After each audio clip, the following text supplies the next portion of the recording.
Hey! So, I wanted to give you guys a January update. How are you guys doing today? Are you doing good? Are you not doing good? Yes, I cut my hair. This is a very big deal for me because, um, as most of you know, I've mentioned before that I had postpartum depression and I was depressed and with anxiety. And since when I was little, I think I was like maybe 9 or 8 years old, I was actually pulling my hair out. And as time went by, with more traumatic situations that was happening to me, it was a thing. And with postpartum depression, I ended up having to do it again. And so nothing. I basically had this part of my hair, no joke, like maybe this much was this short, and the rest of it was long. So I always had to keep organizing and fixing my hair so it looks. I actually had bald spots. Okay, it grew this long in about maybe 7 months, less than a year, about a year. Um, and so nothing, or maybe a little bit more than a year, about a year, something like that. But anyway, so I wanted to cut it all out so it can be even. And also, it's kind of like this thing of closing a chapter, opening a new one, and my own type of trying to self heal. So, yes, I did that. Also, I finally got my certification, as most of you know. If you followed me on my doula journey, um, being a doula is such an amazing thing and I really love it. But I did have a bad experience with the company that I did it with. Unfortunately, I didn't have the best experience with the teacher. Very condescending, very non-empathetic, very ignorant, very unethical, very unprofessional, like very of all the negative stuff. Although informative, it doesn't make up for the shit that happened. Basically, to be crystal clear, on my personal Facebook page, I actually did do a whole live on it because I wanted to forewarn people on the island, because I live in Puerto Rico, because it is, she is from here, and I didn't really, my ignorant part didn't really expect this to come from someone that is from here, because you would think that with the situation going on here in Puerto Rico, that this person would be a form of activist, like how they state they are on their stupid bio from Instagram, but they're not. It's not empowering to ignore phone calls or to ignore text messages or to not be there for your student when they're having a hard time, when the client of a student is going through a life and death situation. That's not a thing. So no, you are not a woman activist, you are not a woman in power, or whatever the fuck you want to call yourself, because you're not. So anyways, I got my certification, thank God. I did end up putting a claim. Basically, I reported the company because they were supposed to give my certification in December and I didn't get it until yesterday. Today is the 8th, yesterday the 7th. I was supposed to get it January.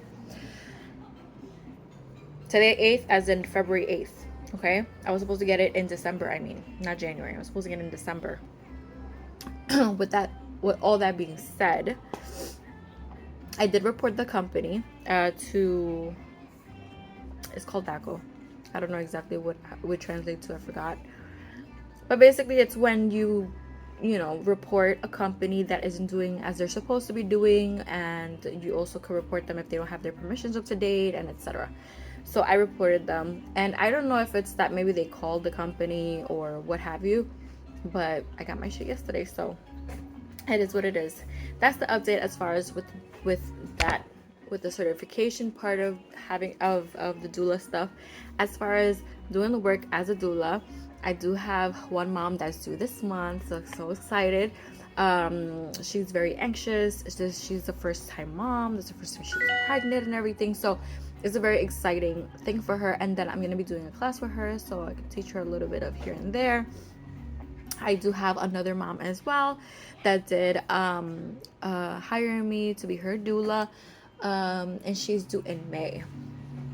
So I do have some spaces. I have someone else that's due this month, but she's virtual. So as far as spaces where I can attend physically, I do have one more space for this month, and then I have spaces to fill for the rest of the months.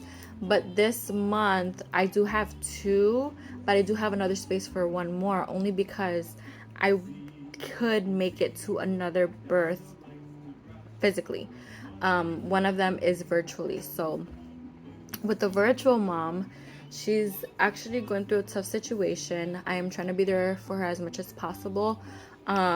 So even though I'm not physically there for her, I am emotionally there for her and for her partner. I am virtually able to still teach her things and try and see if I can make this process go a little easier for her. She is having a hard time at this time.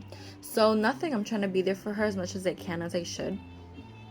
And then the other mom is having a hard time looking for an obstetric. She has one right now, but it's not an ideal obstetric. She doesn't feel comfortable, and I always tell my clients, like, you need to make sure that you're comfortable with the obstetric that you have.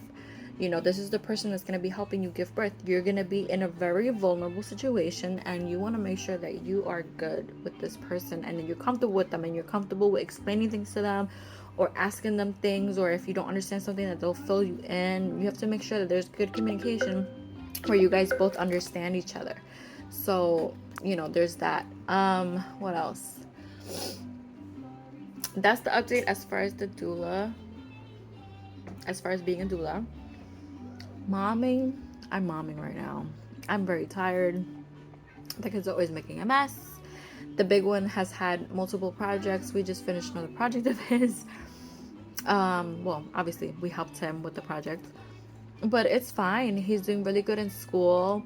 He's actually picking up a lot more on speaking Spanish, because he does speak English and Spanish now, but he needs to work obviously on his Spanish more. And it's really good though. Like, he can read and write Spanish. Like, he understands and can say things or whatever. It's just making sure he pronounces the words properly and the letters and stuff. But other than that, he's good. What else? I'm working on some classes that I have to do for being a doula. My husband and I are fine. He's not so happy with his job right now, but it's not even the job, it's just, you know, the boss is always the boss. It's giving a hard time, but it's not nothing he can't handle. And he's also working on the little parcela, like our tierra that we have there, because he grows ají dulces. So he's experimenting on different type of foods and stuff, so we can sell that. We're gonna be selling the mango hot sauce again once the mangoes drop from our tree, because not in season yet, but the flowers are there, so they're gonna be out real soon. Once they start dropping, usually we collect them and I cut them up real good, and I freeze as much as I could, so like that we could get all the things that we need for the hot sauce, start doing hot sauce, packaging them properly, and then people always end up ordering it even from the States, like, and we're able to ship it. So that's freaking amazing. So I'm really excited about that. That's gonna be maybe around May, June-ish. We should be having some ready. So if you guys are interested, I'll leave like the info down below, and then you guys can check out the Instagram and email and stuff, so we can set that up for you guys. I'm also excited because I am making like these little earrings. They're super cute and nothing. I put them up on my website, wickenoils.com. So I'm also doing that. I'm still working remote. And with my job, it's like the normal stuff, I guess. You know, nothing's changed. Everything's really the same. As far as my postpartum depression, I don't feel it anymore, but I do have episodes of being really depressed and having a lot of anxiety. So I am gonna be working on that. There's different things that I do to try and deal with my process of healing. The healing will never stop, I know that. And I think that's one of the things that kind of had me unmotivated with doing the things that would make me happy, because I used to think that when you're healing, you get healed, and that's not real. Like, the healing will never stop. So now that I fully was able to understand this, like an epitome that just came into my head like months ago, I started working on it. And I still do crocheting, I still do journaling. Also, I do whatever makes me happy. I've been doing like yoga sensible, which is basically yoga that caters to people that have had trauma. So basically it's a yoga where you're moving according to how your body is responding. So if you're comfortable in this position, then you do it. If you're comfortable in a different position, then you do that one. If you're not comfortable doing this, then don't do it and change it to this. It's very much like that, which I really appreciate. And it is recorded. So they're live sessions, but then they send us a recording and nothing. I know it's once a week, but I try to do it like every other day. Today I didn't get to do it, and yesterday I didn't get to do it. For the past 3 days, I didn't get to do it. Today is Thursday. I didn't do it since Monday, and that was because I had postpartum visits, and usually it's in the morning when I do it. But since I had postpartum visits, and yesterday was a long ass day, because yesterday I had a postpartum visit and I had a first prenatal visit, which I'm super hype about. But again, it was so draining. I never realized that it was gonna be draining. Like, it was just a 1 hour appointment, for example, the second one, but like it was draining to me. And then of course it was raining here. It's been raining for the past couple of days, and so it's very gloomy and stuff, so maybe that can also affect my mood or whatever. But anyways, the point is that I'm still in my healing journey, and basically I'm trying to do things slower. I'm not trying to rush and do anything. If I get 10 messages at my job when I come back from lunch, I work literally one by one. I don't care if you're telling me, like, honestly, and I'm sorry, but it's my mental health. Like, if you told me right when I went to lunch that I need to fill out this form and send it over to you, and right when I come back from lunch, you send me another message to remind me, I'm gonna say okay. And I'm just gonna do it when I get to it, because, and as long as I get to it before the end of the day, I definitely do that. But I'm not gonna sit here and go crazy, answer a phone call and work on your stuff and put a note and do. I'm not doing that. I'm gonna take it one thing at a time. If my son ends up crying about something because he's hungry, I'm gonna stop whatever I'm doing. I'm gonna finish putting a note or whatever. Then I'm gonna go make him something to eat real quick, something quick. I'm not gonna sit there and do a whole dinner. Something quick, give it to him, come back and continue. That's what I'm doing. I'm pacing myself. I have to, because otherwise I'm gonna go crazy. And I don't want to. Like, I need to be okay for my kids. I need to be okay for the house. I need to make sure that the house is as organized as possible, because it's not gonna be crystal clear. But I do want to make sure that I'm taking my time, and I think that's like super important.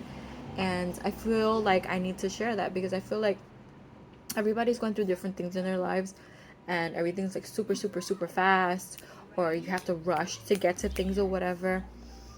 But things come out half-assed when you do it like that. Or if you're doing too much, you put too much on your plate because you know you could do it, but it's not about doing it. It's about doing it right where you're still okay, you know? So because that's happening to me, and I realized it and I picked up on it, now I'm gonna take my time. I'm not gonna be a slow poke, but I'm gonna make sure that I'm doing it in an organized manner, and I'm only gonna put on my plate what I know I'm gonna be able to complete, whether it be physically, emotionally, spiritually, financially, and as long as I have time. Okay, because I'm not gonna stay here and go crazy about something that's, at the end of the day, either it's not gonna benefit me or it will benefit me, but not at the moment. Certain things take time, and like, once you come to realize what does take time and what's not really gonna take time, little by little organize that and start doing things little by little and trying to figure things out, I think it'll just be easier. So nothing, I wanted to give you guys an update. It's a 15-minute long video, and it is what it is, but I wanted to give you guys an update. My next video, I'm gonna probably do some little short clips of different things that are happening, kind of like a run through. I don't know what I want to film. I know I did get permission from my clients for pictures and videos. So if you guys are interested in my doula work, I can definitely, without details as far as HIPAA violations, their medical history, I'm not doing that. But I could definitely share pictures and little videos of my visits and stuff like that if you guys are interested in that. And nothing. You guys have any questions, let me know. I'm here. I'm not a gatekeeper. I'm a very informative person. I like to help people. And nothing. Oh, lashing. I'm still lashing. It's literally like part-time. I lash whenever a client wants to hit me up, and esto. I'm not going as hard though, because right now in Puerto Rico, I feel like the lash industry is becoming very like much where everybody's doing it, and it's getting to the point where some people are so expensive that others are not trying to reach that price because they need clients, and they're so under that price that it's devaluing a lot of us as artists, which I hate. But it is what it is. Like, some people are charging $180 for classics, for example, which are like the most natural ones that you can use. They'll charge like $180 for the more natural ones, but then fulana de tal that just started yesterday, instead of charging at least $90 for classics, she's charging like $40. You know, there's no like middle. And if the regular price is at like $180, $150, you want to try and be as close as possible, but not too close, because if you want to, I mean, you could price it that close, but you could. But if you want to get like models, if it's your first time or whatever, you don't want to price at $40. Price it at like fucking $100, $90. Why? Because you're gonna take 5 hours to do your fucking full set for the first time. I'm telling you from experience. You want to make sure that you are getting paid while teaching yourself, basically. But anyways, I have to let you go. I don't want a 20-minute video up in here. I miss you guys. I've been thinking about making videos, but I've been just all over the place. So I'm gonna do little clips like I said, and then I'm gonna go and take it from there. So I hope you guys have a great day. I'll put all the information down below. If you have any questions, leave it in the comments. And nothing. I hope you guys have a great day.